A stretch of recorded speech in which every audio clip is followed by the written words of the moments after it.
Now, both political parties can agree that reducing crime is a main priority of this legislative session. Some bills tackle big topics like addressing mental health and substance abuse. Others look at more simple approaches. Denver 7 political reporter Megan Lopez is live at 6. Megan, a bill for street improvements came up today. Safer streets can mean a lot of different things. It can mean getting rid of graffiti or better landscaping. You could see a broken window behind me here in Denver. But one idea is also to add more street lighting in order to maybe hopefully deter crime in some areas.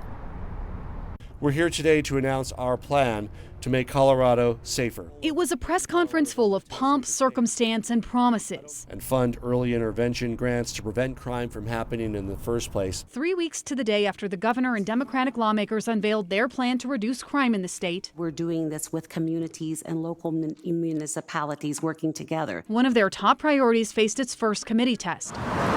Senate Bill 1, also known as the Safer Streets Bill, offers $10 million in grants to local governments to help with crime prevention through street design. Things like graffiti removal, sidewalk and sign improvements, and trash collection. Also, if you work in an area where you have to go to rapid transit, we want to make sure that those routes that people get there are safer.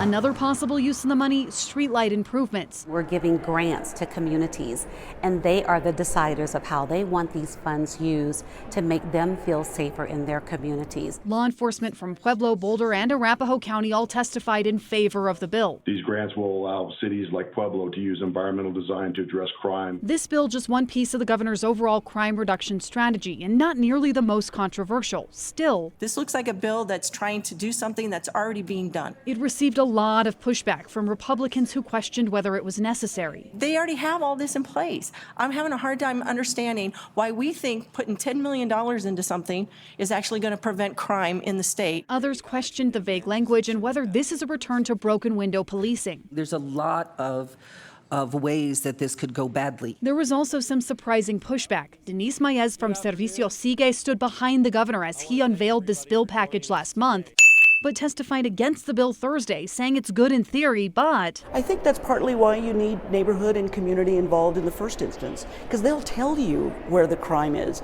how it's happening, why it's happening. And the bill doesn't require that. She also wants guarantees that the money won't be used for policing or code enforcement, which I think will disproportionately impact communities of color. Nevertheless, it passed committee and moves on in the legislature.